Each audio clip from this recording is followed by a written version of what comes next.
Hello, my name is Greg Madison. Welcome back to the Living Process. We've had a summer break, and I hope all of you have had a great summer. Those of you who live in a place where it has just been summer.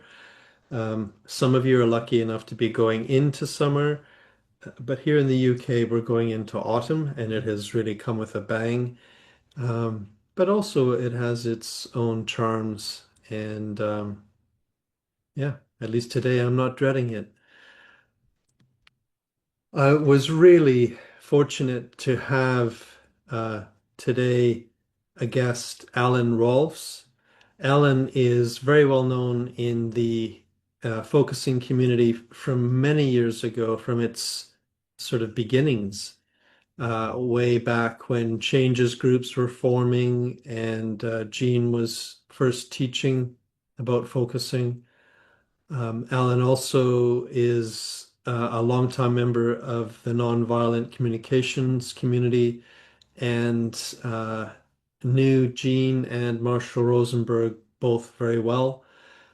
So in this episode, he tells a lot of really interesting history of what it was actually like back in America when Jean and Marshall and others were beginning to become involved in sort of disseminating Roger's work in different ways.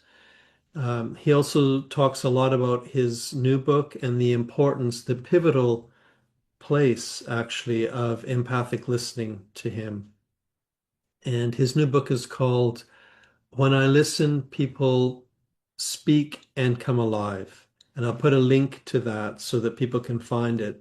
What he said about the book, it sounds like a fascinating sort of manual, really, for anyone to learn this process of helping someone speak from what they're actually feeling. And it's meant for anyone. And I was really struck that a lot of his emphasis was how to bring these sensitivities into the broader public domain rather than simply for partnerships or within the consulting room. So I found it a very inspiring conversation. I really enjoyed it. Yeah, and it is the beginning of the podcast's kind of new season, I guess. And I know that coming up, there's some other really interesting guests. So I'm really happy to see what evolves in the next few episodes of the podcast. Welcome back to the Living Process and Allan Rohlfs.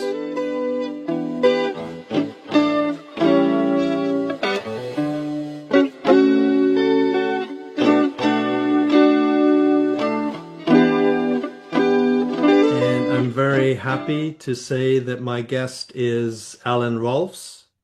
But what I always like to do at the beginning is just ask a little bit about how you got into focusing or focusing oriented therapy or met Jean Gendlin or however it all began for you. That's exactly where if you had said start, I would have started right there. Okay, So perfect. so I was involved in 1968.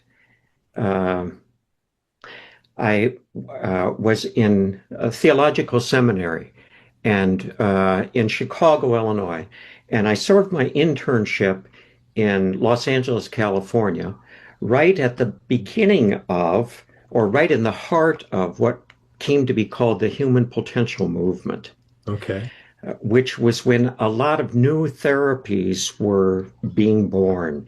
Gestalt therapy, transactional analysis, encounter groups, psychodrama, uh, movement dance therapy Mhm. were in vogue at that time.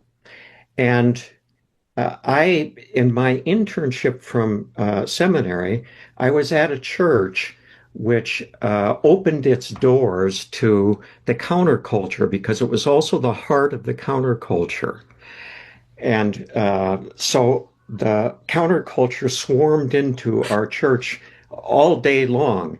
And we had many programs to facilitate them or respond to them, free food and legal counseling and first aid. Therapists from all over, we were known as the scene in Los Angeles. So therapists from all over who wanted to be a part of the scene would come to our church to volunteer Wow. to give groups to the hippies who were coming to us. And I sat in on every group. Uh, so I was immersed in these new kinds of therapies and was absolutely fascinated by them, Hmm. as well as going to the Esalen Institute, which is still in existence today.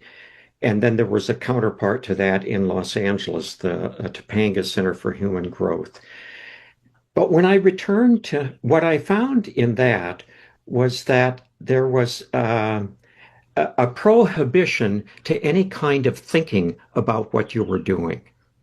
And at that time, what it was called, if you reflected on what you were doing in the experiential groups, because they were all experiential, at that time, you were immediately shut down by the leader, and it was called mind fucking. You're in your head. Mm. Uh, what are you feeling instead? Well, I grew up in philosophy and then in seminary in systematic theology Hmm. and then also in psychology. So I was very interested in theory and how we understood all of this. So that when I returned to seminary for my final year in 1969, long story, more than you thought. No, no, no, it's interesting. Very interesting. I got back to Hyde Park, Chicago, which is where my seminary was in the University of Chicago and a number of other schools in Hyde Park itself. And I see a flyer on a lamppost in the neighborhood that talked about someone who was doing a presentation on focusing, which was the intersection of it. They didn't call it intersection, but it was that of thinking and experiencing. And I thought, oh. So I went, and it was on a Sunday night, and it was Gendlin who was doing the presentation. Hmm. That was my interest. Now, I was fascinated with his very first words. I remember them distinctly. He started out by saying, after listening to hundreds or thousands of tape recordings of therapy, we found that. And I sat up bolt upright. Somebody who was doing research on this. Mm. And then he talked about focusing, and he said we found about focusing, the results of it, and that people who focused did this and had successful outcomes and those who didn't. And I'm going to take you through a focusing exercise that will only take 10 minutes. It will be silent. It will be to yourself. And he did.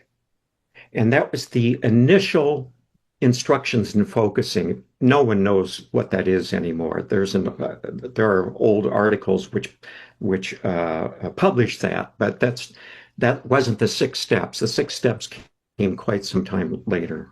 Okay. But he took us through the 10 minutes, and I had a shift on something. It wasn't a huge problem, but it was a nagging problem that I had had for years. I was hooked. Mhm. Let me say some of that back to you because it is so Yeah. fascinating. It, I mean, it just sounds very exciting to have been involved in such a radical scene that was emerging at that time when people were actually kind of pushing the boundaries of what these practices could be.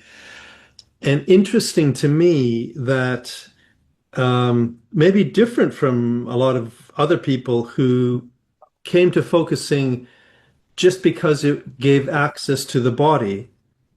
It sounds like your attraction to what Shane was presenting was that it gave access to the body and thinking at the same time.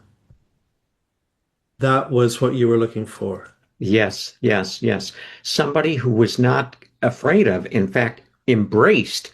thinking about what we were doing, Yeah. about what was happening. Yep. Yes. Yes. Yeah. And so it was both that from Gendlin, but then also the experience in which I had a shift Yeah. that was powerful for me. Yeah. And I wanted to learn more about this. So is that what happened next? You, Now, it didn't happen next because it was fully a year later, except that I told people about this, but it was a year later that then Gendlin at the Human Potential Center in Chicago, Mhm. I can't remember the name of it right now, but there was a human growth center there, held a workshop. Uh, and that was, I think, my next first encounter with Gene or possibility of being with him. And then I was in the workshop. Uh, it was a 1 day or was it a 2 day therapy workshop? Uh-huh. So that was my then first exposure to Gendlin himself. Mhm. And that's actually where my book on empathic listening began. Mhm. Uh, because what happened was that at the beginning of the group, about 12 of us go around the circle and each say why we're there. And after each person spoke, there was a woman who began the thing, and then we went around the circle. I was next to last. And after each person said something, which was very vulnerable and revealing of where they were and why they were there, this woman made a comment, made a comment that I heard as very judgmental. Mhm.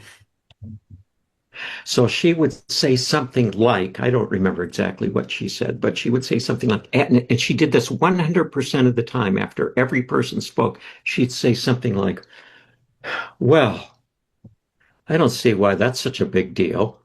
After all, after all, if you just, Mhm. and I was getting angrier and angrier and angrier. Mhm.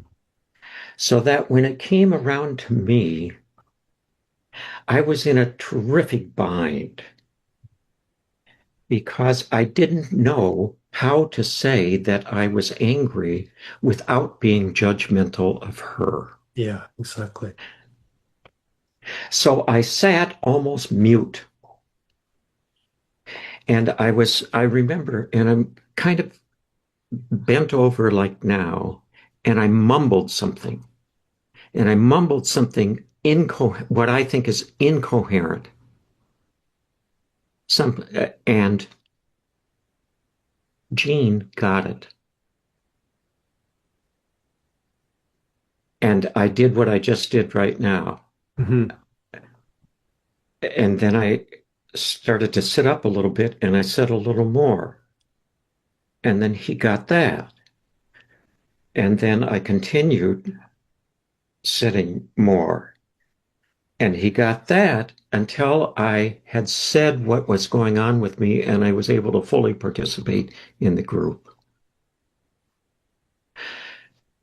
At the end of the day, my closest friend was in the group with me because I had convinced him to come. I said to him, Keith, what did he do to me? Mhm.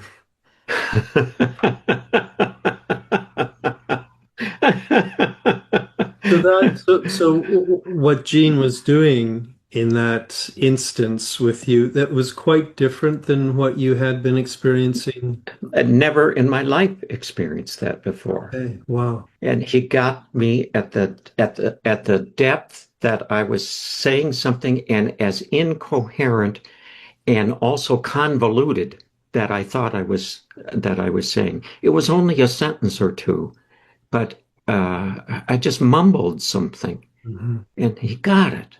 Hmm. Yeah. So at the end of the day, when I asked Keith, what did he do? Then as we thought about it, I thought, oh, is this kind of listening that I learned about in college in a class, but only from a book?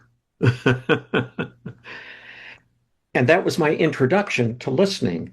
But I was so taken with that now I get to a shorter story, that I wanted to learn how to do it.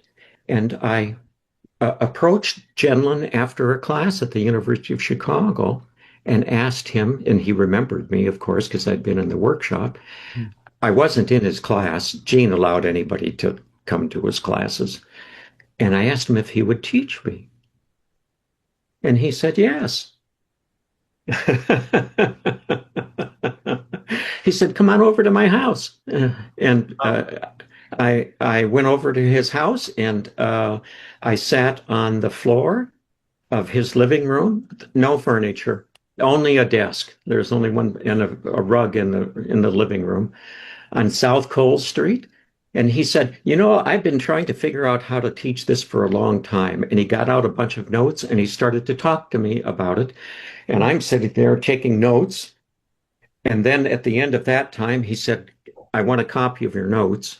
And then that happened another time or more. I don't remember how often that did.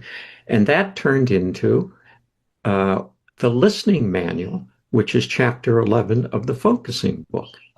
Wow. And there's just a little bit more, which is that coming out of seminary in this time of social change, which is the Vietnam War and the Civil Rights Movement in the United States, all of us in seminary were trying to think about what it is that we could do that would actually be contributing to social change. And somehow I got a hold of Gene's article on community psychology.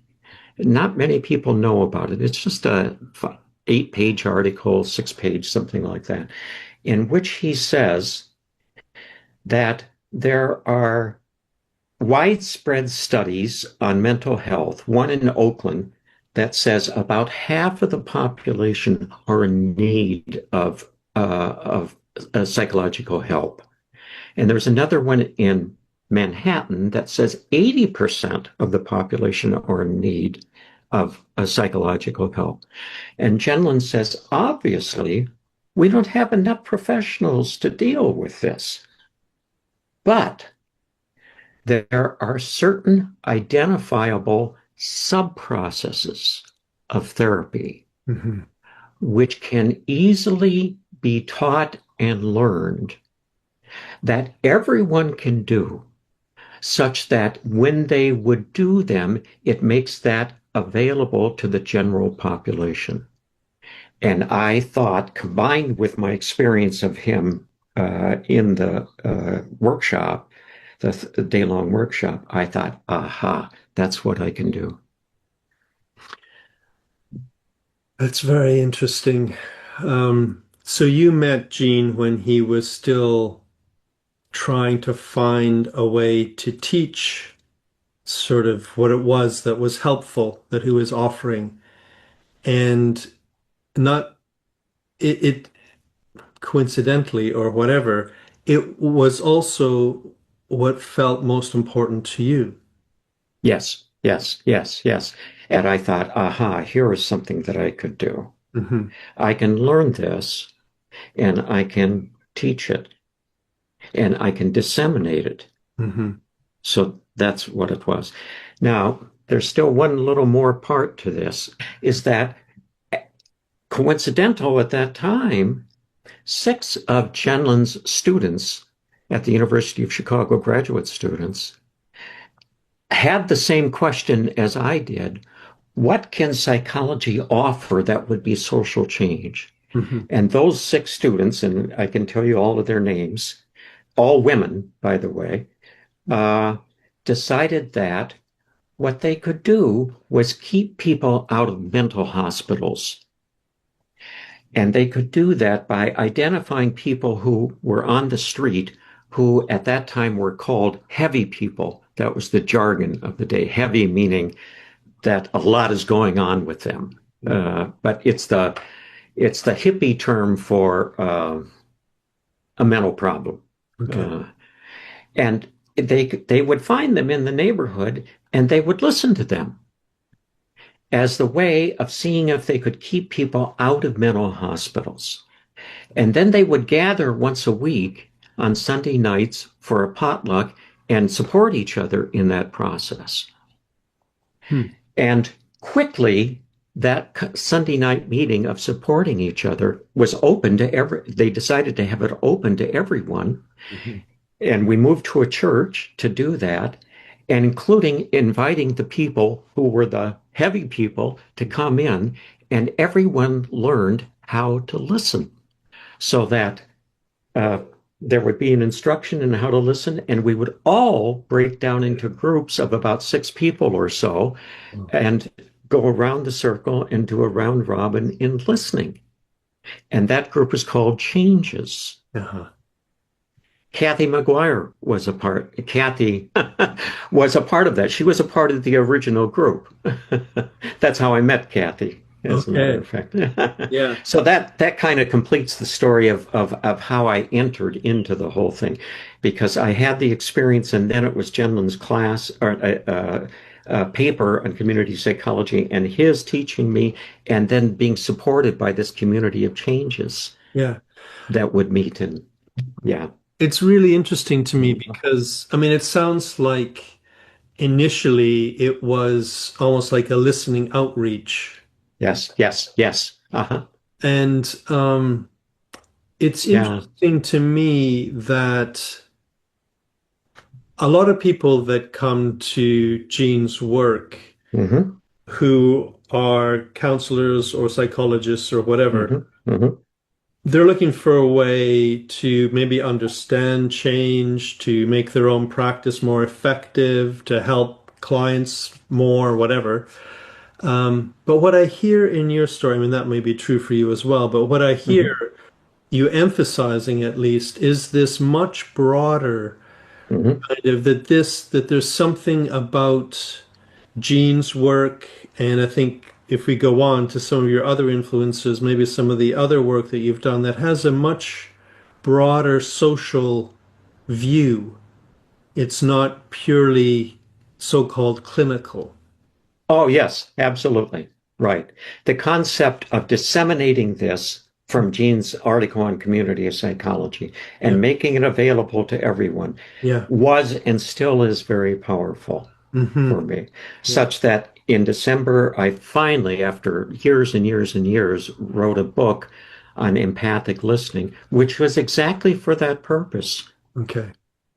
Because there, to my knowledge, is nothing in the literature which addresses this for everyone in with as full of a presentation as I do, and is solely arguing, presenting a case for people to do this. First, introducing it, this unfamiliar way of being with another person, and then making a case for people to try this out. So let's jump to that. I was going to save that until a little bit later, but let's jump to it, and then we can fill in sort of the blanks afterwards. Yes. Thank you. This is delightful. Yeah. What's the name of the book? The name of the book is Yeah. When I Listen, People Speak and Come Alive. That's a great title. Uh-huh. Yeah, I love that title. Yeah. And my first question is why now? What made this the time? Well, it was probably about 10 years in the writing, and I have not, this is my first and only book. I had no idea what I was doing. But at some point I wanted to write something, so I wrote something along with my teaching, because I give workshops in this, and I've done this for years, to give a 2 or 3 or 4 day intensive workshop in it. So the writing started as an outcome of doing the workshops, because in the workshops I would not only present this and then coach people in doing it very intensively, but also then give the theoretical or the conceptual underpinnings for this. And the conceptual underpinnings for it come from Gene. Yeah. They really do not come, for me, they do not come from Rogers. Okay. Uh, they come from Gene. Of course, now Gene comes from Rogers, so he has all of that. And I read a lot of Rogers too. I joined the staff at some point of the Chicago Counseling Center, which was started by Rogers in 1945 at the University of Chicago, and it continued on forever. And I joined the staff in 1974. And we all were still teaching client-centered therapy and had a practicum in it that was open to everyone to do. So I'm well acquainted with Rogers, but Mhm. it was really Gene's understanding of the process Mhm. that I would teach when I then did workshops. Uh, and I think that was the reason, I just thought of that right now, that I started to write, which was to expand on the things that I would try to present to people as here is how you can think about what you are doing. And that process took forever. Yeah. And at some point in doing that, I realized, oh, I might have a book here. So, That's how that evolved. so let me ask, could we sort of just break it down into what you understand as empathic listening or how you teach it, how you describe the method, the process, and then what you understand is actually happening or why does it work? Why does it help people? Well, that gets to another part of the story. Okay. So I was, of course, fascinated with this, with Gendlin and with that, what had happened to me and what I saw happening everywhere else. And from changes, changes was an incredible experience. And just a little story to fill this out. Gene would come in and he did a 10 session series in which he was teaching listening. And people heard about this and came to our Sunday night meetings. We had as many as and I counted people who were there. We had as many as 120 people who came to the meeting to hear Gene teach. And then we all break down into small groups and practice. But what would happen in changes, it was such uh, a movement, so to speak. It wasn't only changes, but people would pair off to learn more and do co-counseling with each other during the week. Uh-huh. Um, and sometimes would even tape their sessions and listen to them so that there was a movement among the people who were coming, most of whom were not professionals at all, nor even necessarily students, to learn how to do this. Uh, that's a piece of it that for me also supported what I was doing Before we with get it. to Yes. how Okay. you developed it, uh, Yes. I Mhm. have to ask because you tell that with such enthusiasm, and Yes. Yes. Yes. Yes. it sounds so exciting to me Yes. that my inner response is, why did it not sort of mushroom and grow and spread all over? Well, you have to ask Kathy McGuire about that because Okay. she's the person who really has advanced the changes movement Uh-huh. uh, to the extent that it did. But uh, it petered out. It lasted for about 4 or 5 years in at that church in Chicago, and then um, the graduate students all got their PhDs and moved on, but Yeah. they were no longer necessarily the core of it. But uh, I don't exactly know why that didn't take off Yeah. from there. I know that wherever Kathy went, she would attempt to start a new group. Hmm. Hmm. I think she did that more than anybody else that I know of. So I don't know. Yeah. I think it's a long-standing question in the focusing world, at least, why it has remained kind of a niche sort of approach and sort of in some sense, Gendlin is very well known and yet focusing is so unknown. Yeah. Yes. Yeah. Yes. Yeah. Yeah. I don't have an answer to that, or I haven't thought about that,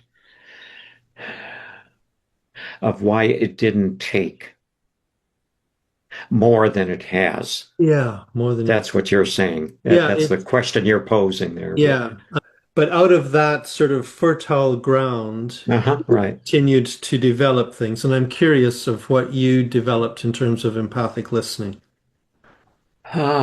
Yes. I wanted to say that about changes for some further reason Hmm. that I don't. I know where the story was going. Okay. So I was always curious, uh, what made listening work? Yes. Good. And I remember Gene was offering focusing workshops in Chicago. Uh, this was when the Focusing Institute first got formed, Okay. and I would go to those. They were pretty much open to everyone. And I went to one once, and I said, "So Gene, during it, I also sat in on his classes, many, many, many classes. I have tapes and tapes and tapes of, he allowed tape recording, and I have 100 cassette tapes. So I asked Gene at some point, so why does listening work? Yeah. And he was doing a focusing workshop, and he put me off. It was one of the rare times that he did not answer a question. But the questions stuck with me. Mhm. This was at least 30 years ago. The question stuck with me. And it did. It continued. And it was about 10 years ago that it came to me. Now, listening, the interaction is a very complex interaction. So this doesn't answer fully. But what did come to me is that listening keeps the speaker connected with the sense that they are trying to find words for. Now, that's only one reason that it works, because there's the interaction as well. But that's what I came to. Aha. The listening keeps the speaker Hmm. focused upon, attentive to, Hmm. exactly on the thing that is there Yeah. that they are attempting to bring words to. Yeah. Yeah. That the listening, the kind of listening you're talking about, Yes, yes, yes. Uh-huh. it's it keeps the speaker connected to where the words are coming from. From to where the words are coming from. Yeah. Yes, yes, yes, yes. Uh-huh. Which one can lose a hold of so quickly. Yes, definitely. And that's the listening that I teach. I teach exactly that. What are you listening to? You're listening to Uh, the feeling. yeah. I'm now using the word feeling like felt sense. Yeah. Uh, you're listening to the feeling, to the place. And no, it's not place. I don't say that. You're listening to that which is there, which the person senses, Yeah. from which the words then come. Yeah. The way that you just said it was better. Hmm. No, I really get that. Even as you say it, I can feel it, that it's that experience within the person that you're listening to. It's like Yes, you're yes, wanting to help hold that as it kind of comes forth into language. yes, yes. As it comes forth into language. Yeah. So you hear the words, but you are never listening for the meaning of the words. You're listening for, so then I say something else too. Mhm. I say, does this mean you won't buy my book if I tell you this No, is? no, no, I promise. You can give it all away and we'll still buy it. You're listening to that, and then there's another part there. So when I give instructions on this, I say the parts that are known by everyone in listening are what are the ones that are observable, which are the verbal behaviors, Mhm. which have been talked about as saying back what you heard the person say, repeating, Mhm. reflecting, Mhm. feeding back, Mhm. summarizing, getting the gist, the number of ways that people express that. Mhm. What isn't said is where that comes from, the saying back, because it isn't a Yeah. mental activity. Yeah. So that's the other thing that I add to it. And I call that, I have a chapter in the book called The Inside Job, is my name for it, which is how, what you listen for, and then what you say is the meaning that the other person is attempting to convey Mhm. that then forms in you. Mhm. And what you say back to them is what formed in you, Mhm. which you got from them, Yeah. Yeah. so that it is never their words, even if you are saying the very words that they said. Yeah. They are your words that you are Yeah. saying from that which formed in you, which you got from them. Mhm.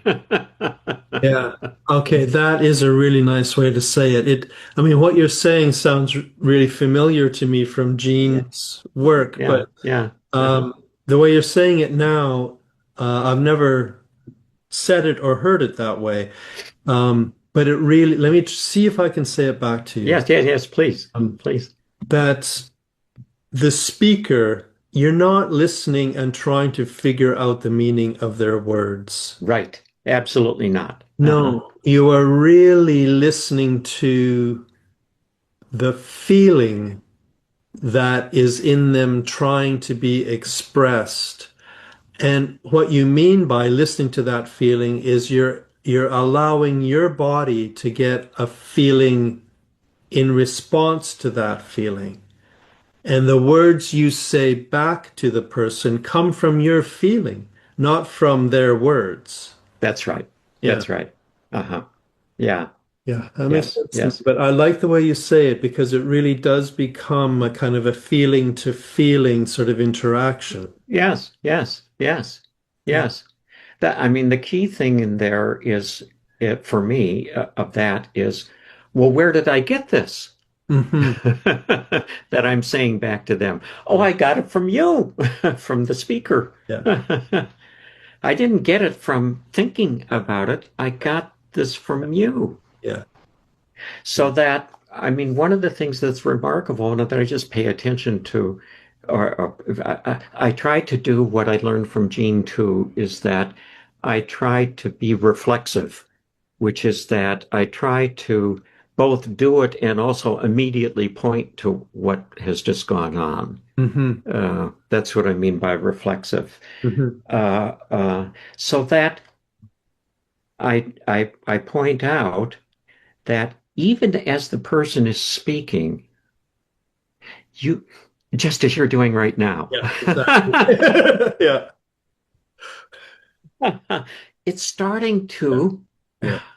Yeah. the sense is starting to form in Yes. you Yeah. before the sentence is completed or before the point is made or Yeah. for, Yeah. even though you can't say yet what it is, you don't know as the listener what it is, but you're already, oh, yeah, yes, yes, yes. Yeah. Oh, Exactly. I'm with you. I'm with you. Yeah. Uh-huh. I'm It, getting it. I'm getting yeah.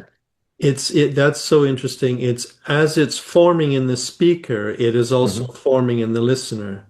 Yes. Now, I haven't said that before. So yes, that's right. As it is forming in the speaker, it is also forming in the listener. Yeah. Yes. So that, I mean, the thing that I find really interesting about that, first of all, I find it's not as though the speaker has a fully formed something that they somehow put into the listener who then gets it all fully formed. It's it's as it's an alive process in forming itself that it's already in the listener doing exactly the same thing. Yeah. Hmm. But the thing that I find interesting, So I just want to hold yeah, that for a second because I have never said it as clearly as you said it before. So I want to hold on to that. Yes, yes, because that adds a dimension to it that I haven't myself formulated in that way. It's the as it is forming exactly. in the speaker, it is also forming Yeah. in the listener. Yeah. And from my experience, I don't know how general this is, I would say there's something about the forming in the speaker picking Yes, yes, up yes, on that. It's like when my yes, body picks up on that, there's yes, something about how alive that is because it's yes, yes, forming that yes, actually makes listening into a really alive, exciting kind of experience. yes, yes, It's yes. not you're up here trying to figure it out. You're not up here trying to say it back perfectly. You're down in your body and it feels alive. Yes, yes, yes, yes, yes. Yeah, right. Yeah. This adds to, well, I don't know where that fits exactly, but it adds to Gene's statement, interacting is first. Hmm. That it is in the interacting that Yeah, what happens is created. And this is a different aspect of that. In the forming yeah, in the forming of the speaker, the forming also happens in the receiver, yeah, and and then you're adding there, which I absolutely agree with. And that forming itself has a sense of being incredibly alive. yeah, yes, yeah, Yeah, yeah, yes, yes, yes. I love that. I love that. Yeah. Yeah, it is a further acknowledgement of it, awareness of it, recognition of that this is a living process, that this is a process, hmm, but it's process can mean step one, step two, step three, and it's not that meaning of process. sure, That this is a process that is always. yeah, yeah, yeah. I'm wondering if you would say that an important part of this is that it's this kind of interactive coming alive that is Uh-huh, uh-huh. attended to, but I'm Uh-huh. wondering if you would say that there's something crucial about bringing attention to it, that there's something about attending to it that is important in this process becoming alive. Or does it just happen if you don't get in the way of it?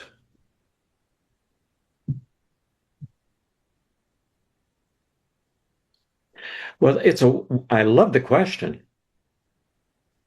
because I mean, part of what I teach and what I'm aware of is that I say speaking is always going somewhere. Hmm. So when I listen to somebody, I'm always aware that this is attempting to move to somewhere, attempting to move forward. Hmm. So that's a question that is always present with me is, uh, oh, where is this going? Or what is wanting to move Hmm. here? So that's my first thought in response to, Hmm. but I can't seem to convey that uh, as satisfactorily as I would like to people who come uh, to my classes. But it is a different set that I have, and it's a different understanding of what's happening here. Yes. Can I say it back to you, and Please, please. then you can correct me. It might Yeah, help yeah. because I'll say it wrong, I'm sure. Um, that maybe you're pointing to the phenomenon that the speaker is engaged in an activity which then you're implicitly involved in, but engaged in an activity or explicitly involved in, engaged in an activity that is not about expressing a conclusion. Yes, yes, It's about yes, following a path of experiencing and thinking that goes on. yes, yes, You know, there could yes, be an arbitrary end to it, but it probably is arbitrary. yes, yes, yes. Right. Yeah. Yes. Yeah. It is my understanding, and I get this from Gene's philosophy too, of course, is that so let me see if I can put this together here. So I say in my book that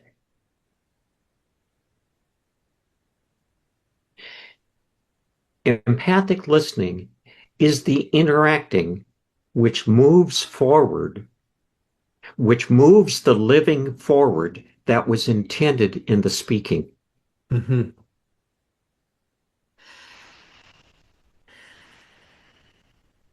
That the speaking always has a moving forward intended, implied, then to bring in Gene's terms for it, implied. Yeah.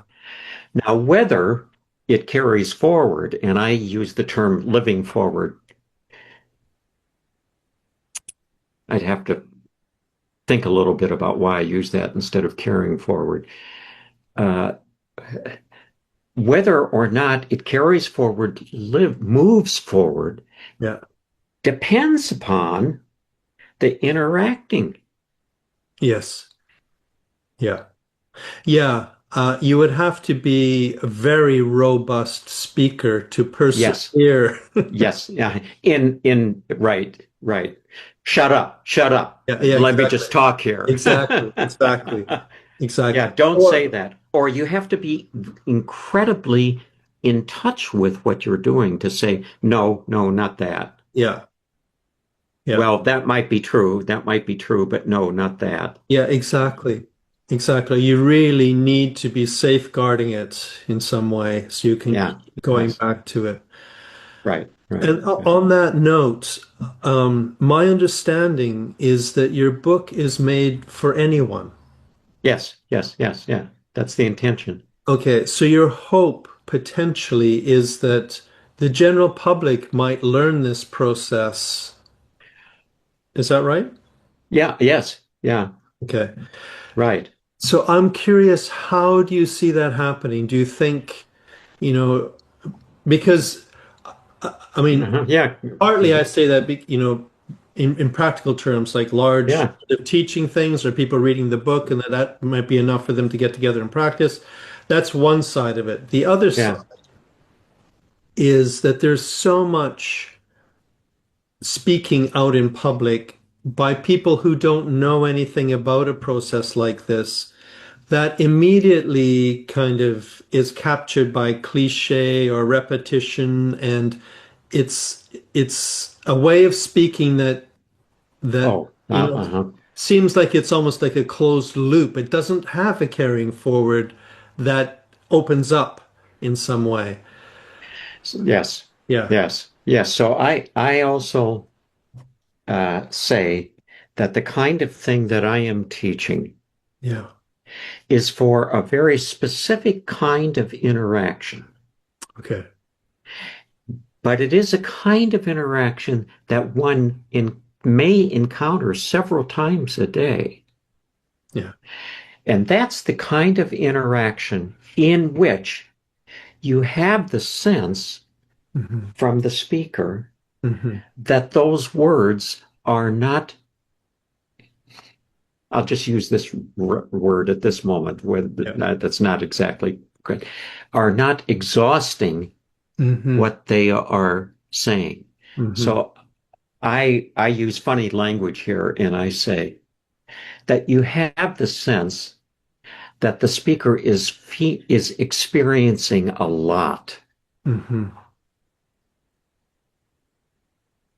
that these words are only are do not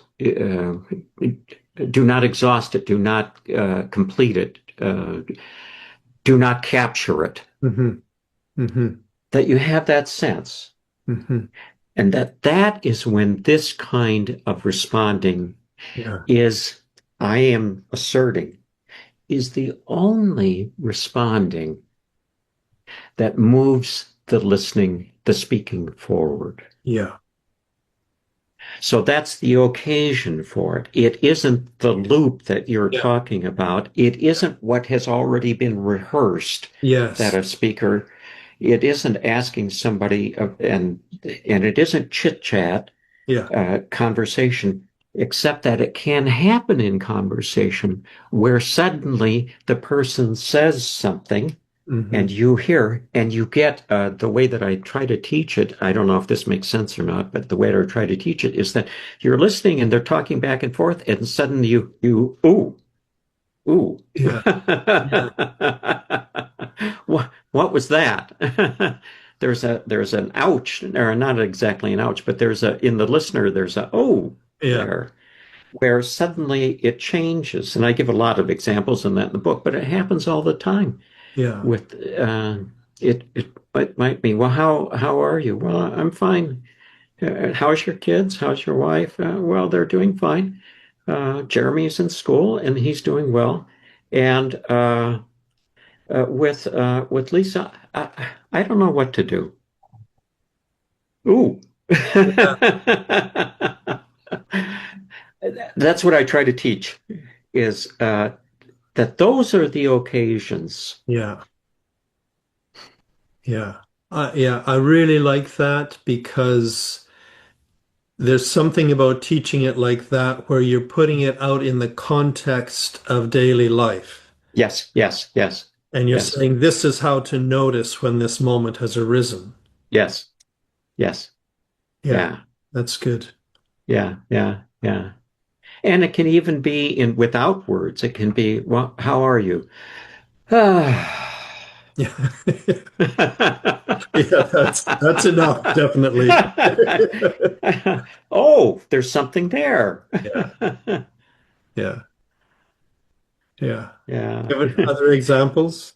Oh, well, I was thinking my wife said to me at one point, so it's in the book too, because my mind was alert as I was doing this over the years to get examples of these Hmm. kinds of things. They would come to me.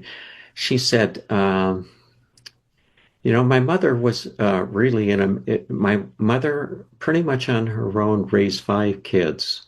It's quite amazing what she was able to do with us. I don't think I ever told her that. Feel that immediately. Yeah, Yeah, yeah, yeah. yeah. I really appreciate the putting it into ordinary interaction. Uh-huh. Mhm. That really feels so important to me because I think Yes. that's Yeah. where a lot of us in the focusing world maybe kind of aren't maybe don't quite have the confidence to sort of let it sort of seamlessly come into everyday life. Oh, yeah, yes, yes, yes. Uh-huh. Right. That Yeah. it's more of a formal interaction or a formal process, and maybe formalized with getting together with somebody and doing it, Yes. Or as opposed to what I'm saying. Or go exactly. ahead. Uh-huh. Or even maybe on some occasions, the desire to bring it into everyday life means kind of reflecting back to someone when it isn't really there for them and they don't really, Uh-huh. the reflection isn't useful to them. Yes, yes, yes. Uh-huh. But if I understand what you're pointing out, it's like it's when it's actually there for the speaker. Yes, That's the yes, time. yes, absolutely. Yes. Uh-huh. Yeah. Yeah, that feels good. And that's what I'm trying to teach. So it isn't only, so I say I don't say it fully enough, and I might want to add a chapter or something. There are other occasions for doing this that are very useful, Okay. like in conflict, and in meetings in which you're trying to sort out an idea. Uh, there are a number of things. Hmm. I don't deal with that. What I'm is for this thing that we're just talking about now. Hmm. In everyday life, Hmm. when you're with somebody and you hear one of these Hmm. in which they are feeling more than the words, Yeah. Yeah. And your body actually resonates. It picks up on it in some way. your body resonates and picks up on it. Yeah. Yes, in some way. Yeah. Yeah. Yes. Yeah. Yeah. So, Yes. I'm going to add something there, yeah, but I enjoy your questions. So if I'm I won't lose it. okay, thank you. So I don't teach focusing. I teach this Hmm. because I think this does it. Hmm. Now, it doesn't do it like learning focusing formally does, or getting together with somebody and doing focusing does. I want to make people aware of, and that's what I attempt to do in the book too, because I spent a lot of time on the felt sense before I call it the felt sense. Hmm. I want to point to this, that it's there. Yeah. It's there, and it's there all the time. And then there is a response when you that you can learn to be with another when it is there. Yeah. That is, and now I'm going to add to it, that is alive and life forming for both, Hmm. is what I will add from our conversation Yeah. to it. Yeah. And so that's how you teach the process rather than Yes, yes, focusing. yes, yes, yes, yeah, yeah, It's interesting. yeah, yeah, So then my question I want to go back to is, yes. do you have a sense of how this could become better known? I mean, your book, of course, is one aspect of that, but is that enough? No, I don't. My laughter is with pain as well. Yeah, you've been in this world for quite a while, and Yeah, yeah, my book was my best version of it. Yeah, yeah, yeah. I don't. I know that Edwin Roosh, yeah. you know, Empathy he circles. yes, is doing it a a lot more than I ever imagined. And so he's promoting empathy circles as a way of doing it, and people are adopting that. And I have never joined an empathy circle, so I don't actually know the experience of it, other than in changes a long time ago, we would do a round robin. Yeah. I have a hunch that that's similar to what he does. Mhm. So he's promoting that as a social change tool. Uh, and I haven't quite taken that up. Okay. Other than writing my book, I don't know. Uh, yeah, yeah. Um, I am aware that along the way you also got very involved in nonviolent communication. Yes. And I'm curious about that. I'm curious about what that added for you and sort of that experience and how you combine the two practices if you do. Yes, I do. I certainly do. And where I do workshops is when I go to Europe and do workshops, I don't travel so much anymore. It's only with nonviolent communication trainers.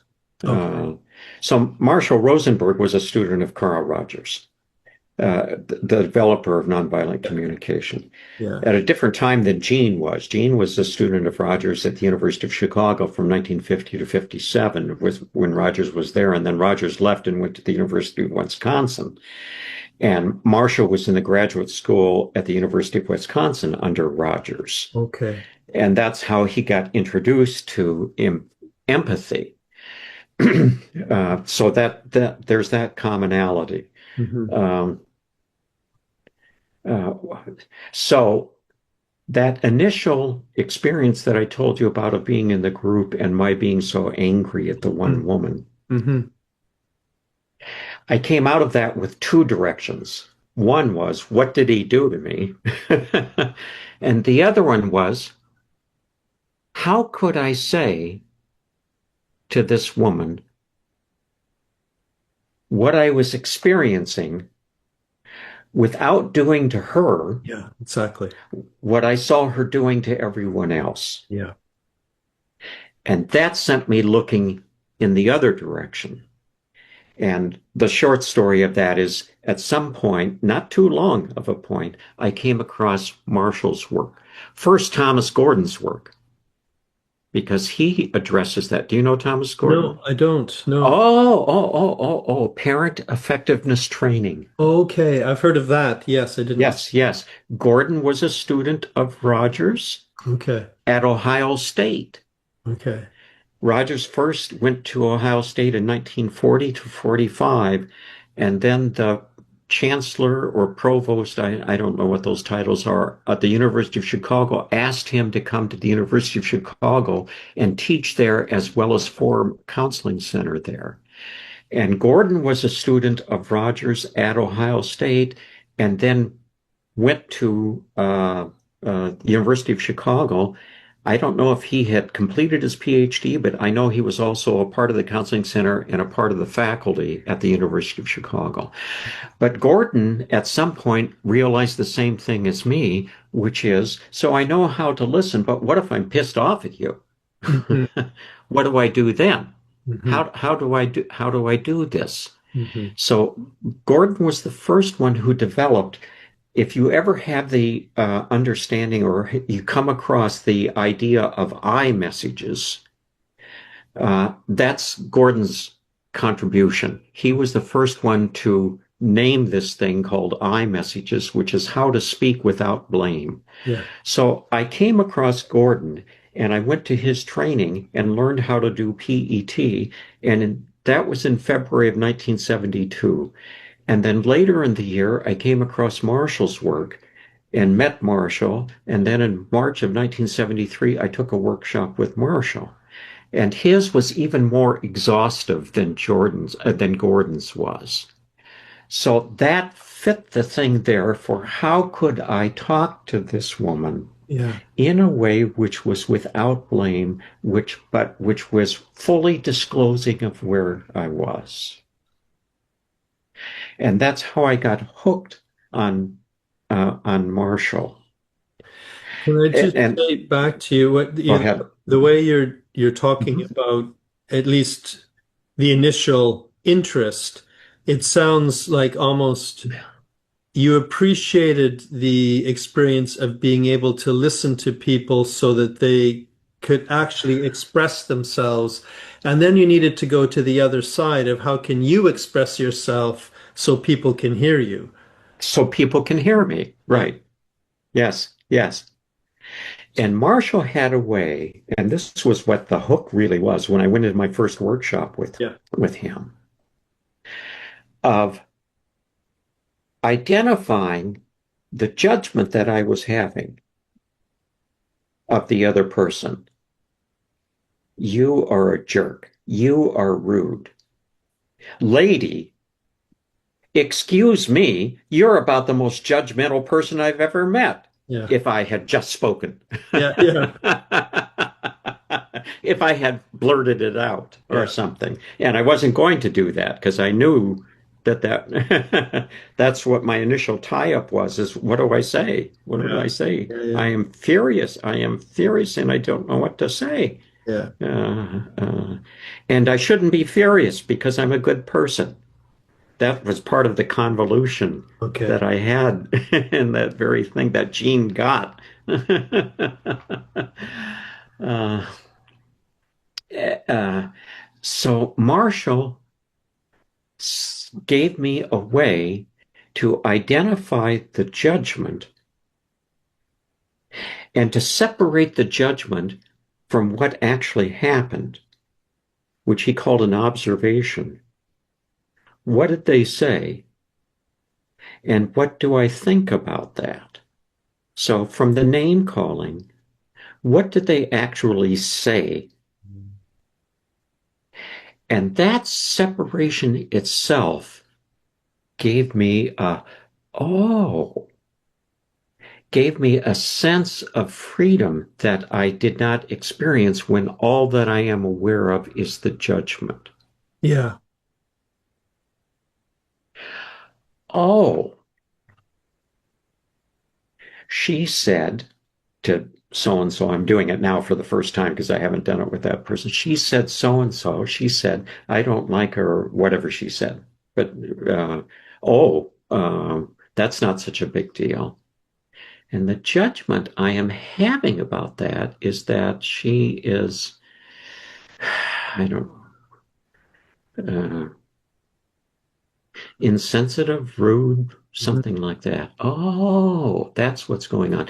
And then there's another step. And when I have that judgment about her, what's happening with me?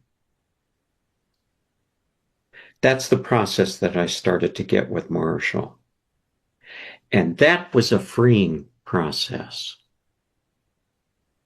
Yeah. I can imagine that. I'm waiting to Mm-hmm. Uh-huh. hear what you would actually say back. Uh-huh. Uh-huh. To the person. Well, then it would be something like, when you said that to the other person, so I have to take a moment to do this. Yeah. When you said that to them, I felt I felt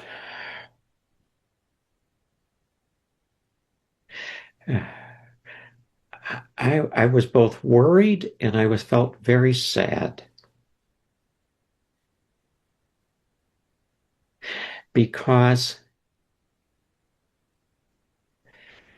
see, I haven't done this yet. No, So that's I'm good. going back to that. This is Yeah. 50 years Yeah. now or something. Yeah. Yeah. Yeah. Let me see, because this is then I'm doing the Marshall steps here, the steps of observation, feelings, needs, requests there, because I because and then you have to do focusing Yeah. there, but it I gets get you it. into focusing, right? Yeah. I felt sad. I tensed and Mm. I felt sad. I was worried that what so and so said, that they would hear it as a judgment and stop Hmm. saying more of what they wanted to say. Yeah. Something like that. Now it takes a moment to Yeah. do it more fully there. Yeah. But I get it. That's a great example because I can hear, first of all, how you're introducing the I statement. Yes, yes, It yeah, becomes about your process, yes, uh-huh. and you have to slow it down enough that you kind of make space for the different aspects of your Yes, yes, yes, process. Yeah. yeah, yes, yes, yes, Yeah. yeah, yeah, yeah. I have a chapter on what if I want to say something. Okay. And then I deal with that very briefly. I say, Okay. well, if you want to learn how to say something, go to nonviolent communication or go to Gerald Goodman from the Chicago Counseling Center and the University of Chicago, who then went to UCLA and was on the faculty there and wrote a book called The Talk Book. Hmm. I recommend that. I say, go to Gordon, go to Marshall, Rosenberg, go to Goodman's book. Those are three that I know of who can teach you how to say this. I try to give an example there, but I say that's not the purpose of this Yeah. book Yeah. here. Yeah. That is what people try to do who have done this before. That's what Kharkov tries to do. Do you know Robert Kharkov? Do you know that Only name? by name. Yeah. Yeah, that's what he tries to do. That's what Gerald Egan tried to do at Loyola University. And I used to collect all of these things. Yeah. So I've got a of people who were teaching listening, Uh-huh. and they always do something else. And I don't want to because people don't know this, Yeah, exactly. and they don't stay with it. Yeah. Yeah. They, Yeah. it's not seen as a, well, I'll do this until. Yeah. Well, that's true, but my until is way, way, way Yeah. later than anybody else's until. Yeah. Yeah. You want people to get it much more fundamentally. Yes, yes, yes, yeah, yes, yeah. And to have the awareness that this is going somewhere, Yes. and let's go with them and see where it goes. Mhm. Yeah, that's interesting. I'm partly conscious of time. Oh, I'm yes, yes, yes. using quite a bit of your time. Oh, I'm I, fine. This is so delightful okay. for me. Yeah, for me as well. I find it really, really interesting. I wanted to ask just, I'm getting a sense of that the world that you've been in for a while and you've now Mhm. produced this book, but some of the kind of the tendrils go way back to Gene's early days and Marshall's early days and some of these other people. Did Gene and Marshall know each other? Are you aware of? You have no idea why I'm laughing, but they're wonderful questions for me. So, I'm young and I'm into nonviolent communication. I'm into focusing. I'm Yes. into both of those. Yeah. And I'm doing both. And the reason I got into nonviolent communication was primarily um the market that in Chicago, I brought Marshall to do workshops in Chicago. Okay. And Gene was in Chicago and giving focusing, and people were coming to the Focusing Institute and then starting to learn focusing. And in Chicago, there were focusing teachers, people started to teach focusing. Okay. Nobody else was doing nonviolent communication but me. So the market for me was in nonviolent communication. It wasn't in focusing. Okay. Yeah, I get it. Although my therapy practice was always Gendlin. Hmm. It wasn't in therapy, I don't do Marshall, Hmm. even though empathic listening is a part of nonviolent communication. It's slightly different with Marshall because he got it from Rogers, but he doesn't have it in the same way so that in answer to your question earlier about my involvement in nonviolent communication, I got involved in it, and it was very personally moving, as was focusing, Yeah. but it was also the market Okay. really was there for me to have a practice so Yeah. that I could teach classes and do workshops in nonviolent communication at the same time that I'm doing my therapy practice.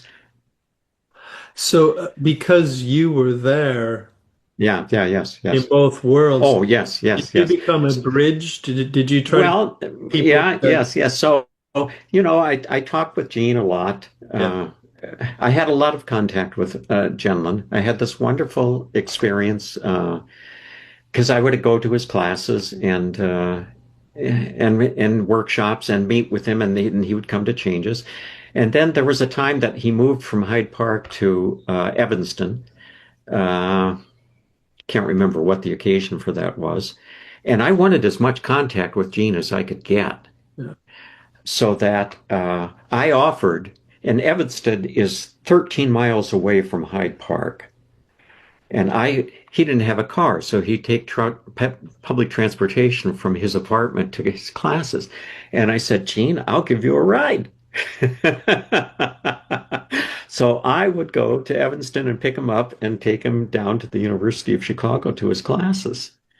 And I had this incredible experience with him because I was in incredible pain, suffering over a broken relationship. So we had this arrangement that I would talk with, and he would listen to me until we got to the Chicago River, which was halfway. And then he would talk and I would listen to him until we got to 57 University Street, which was where the university, where his office was at the building there. So I had this ongoing wonderful relationship with Gene.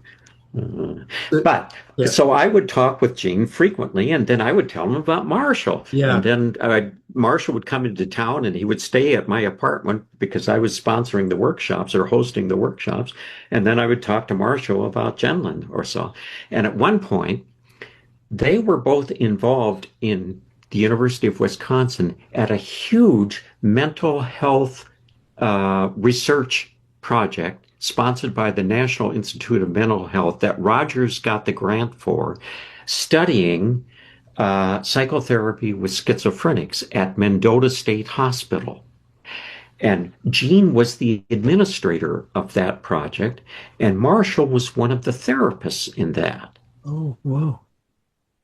So I didn't know this. I mean, I knew that. At one point, Marshall's in town, and I call up Gene and I say, I'd like to have the two of you have a conversation. Would that be all right? So I brought Marshall to Gene's apartment for a conversation between them. Now, I was very disappointed in it. I didn't, because I'm young, and all they did was reminisce about Wisconsin.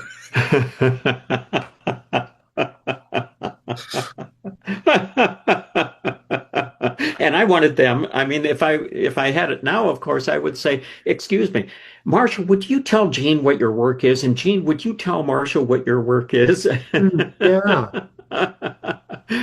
Because that's the conversation I wanted to have happen and be a witness to. Now, fast forward 40 years. I have a conversation with Gene a year before he died. I visited him at his home. I took the train there from New York City, and I had a conversation. It was a 4-hour conversation that I had. And I had 4 questions. And one was about NVC.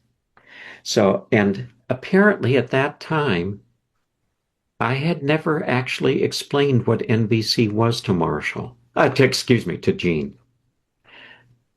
So I said what it was. Here's the 4 steps that Marshall has talked about: observations, feelings, needs, requests. And I went through it. So I said, observation, here's an observation. Here's what he means by observation. It was wonderful. And Gene just sat there, and he sat there and he, uh-huh.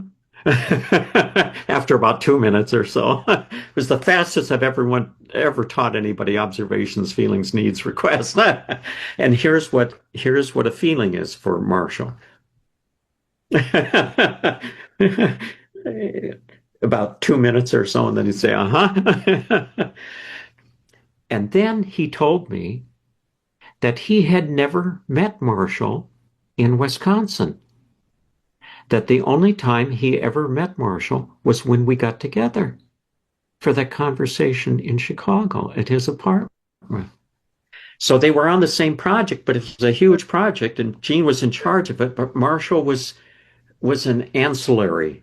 He was an outside therapist Yeah. and there were dozens of therapists who were involved in the project of the research project, the research study. It was a huge Hmm. research study. There's a huge 2 or 3 volumes that have been written about that.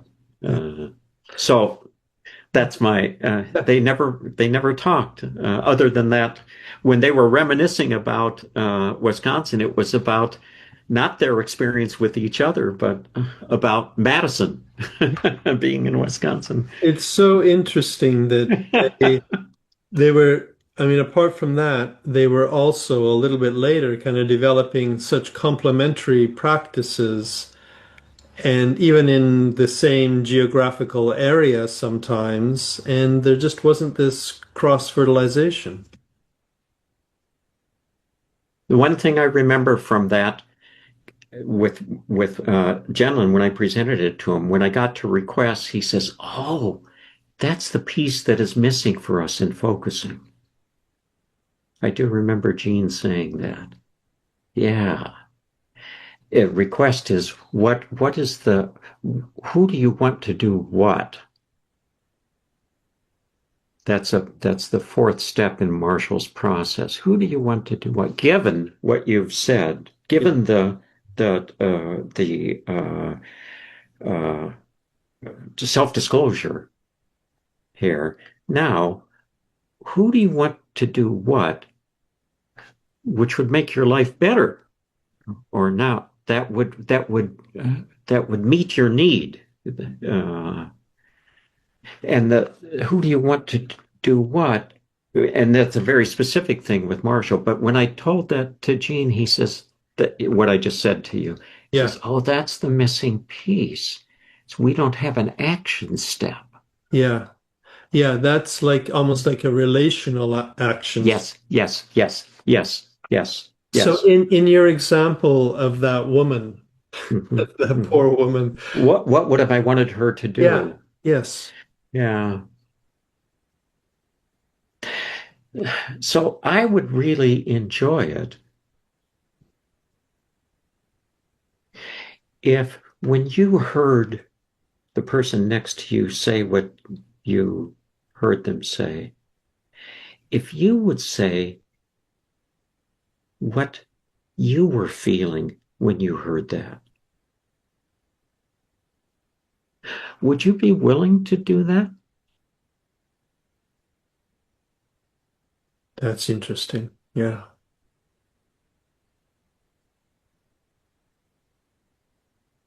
Yeah. I can imagine you only get to that if you have done the observations that, separating Yes, yes, judgment. yes. Right. You'd have to do all the whole process there. Yeah, Yeah, yeah, because otherwise your request would be, I really wish yeah. you would stop saying those, just Right, right, right, right, right. Uh-huh. is what we usually do. Yeah, yeah, yeah, yeah, So yeah.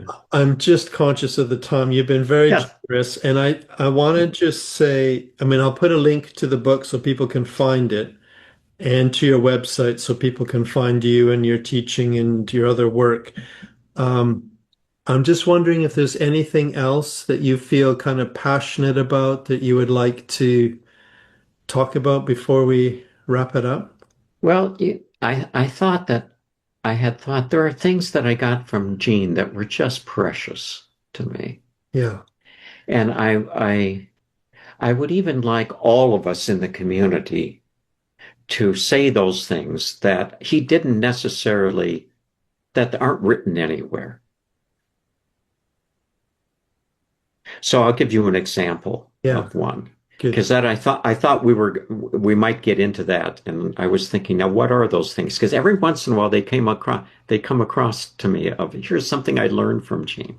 Hmm. So when we were doing this drive down, and I was in this anguish from a broken relationship, and it didn't move, and it didn't move, and it was the same for months, and I would be saying the same thing, and some friends got tired of it. because they'd ask me how I was, and I would just be repeating myself, repeating. I said, Gene, do you ever get tired of what I'm saying? And he says, well, he says, I hold two things simultaneously. One is, oh, yeah, yeah, yeah, that's how it is. That's never going to change. Yeah, yes. And the other is, at any moment, it's going to change. And that was such an important learning for me Hmm. Hmm. that I don't think is written anywhere, nor in any therapy text. I don't know, of course. I haven't read all the therapy texts, but to hold both of those positions so Yeah. that, oh yeah, yeah, right. That's how it is. That's how you are. That's how this is in you. And yep, yep. Yeah. And the other. And then Yeah. That's interesting to hold the reality of what it's really like, and also the trust that at any moment the process could ignite itself. Yeah. I said once to him, what do you do with people on the street who start talking to you? And it's not the cultural talking there. It's not but so you have the idea that something is there, something Hmm. is going on with them. It would be like a heavy person in Yeah, yeah, changes or something like that. exactly. And he said, I always try to match the level of self-disclosure that I am getting from them. And I thought, oh, yeah, Yeah, then it becomes a person-to-person yeah, contact. yeah, yes, yeah. Person on the street, the person on the bus who blurts out. Yeah, yeah. They're looking for contact or Yeah, something. yeah, yeah, yes. I try to meet them. He didn't say meet, he said what Hmm. I said Hmm. to match the level of self-disclosure. Yeah, yeah. That's another one that comes to my mind. There may be more, but those are two that. That's, yeah, that's inspiring. Again, I'm noticing a lot of what we've been talking about. I am picturing that this is ordinary life interventions that we're talking about. Yeah, Yeah, yeah, which I really yeah, appreciate. I appreciate that. yeah, yeah, yeah. Okay. Thank you so much for your time. I have really, really enjoyed it. Mutual. Yeah. You go to focusing conferences at all? No. Okay. So I won't see you there, but maybe we'll meet somewhere. It's like it's funny. I can't stand focusers.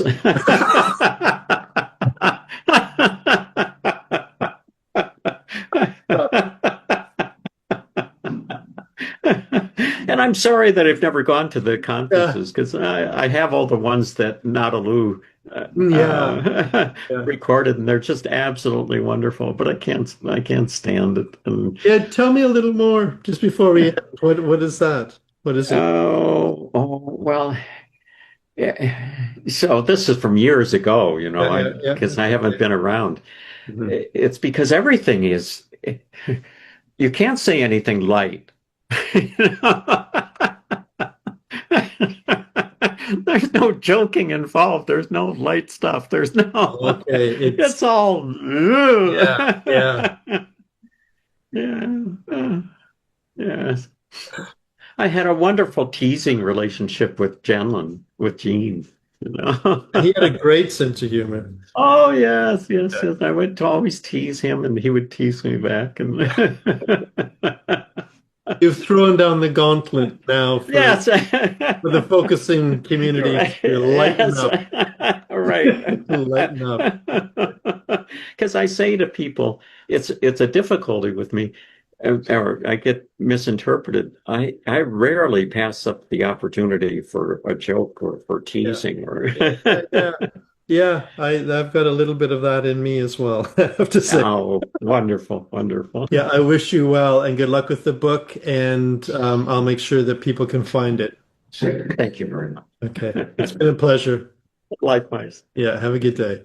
Goodbye. Yeah, bye.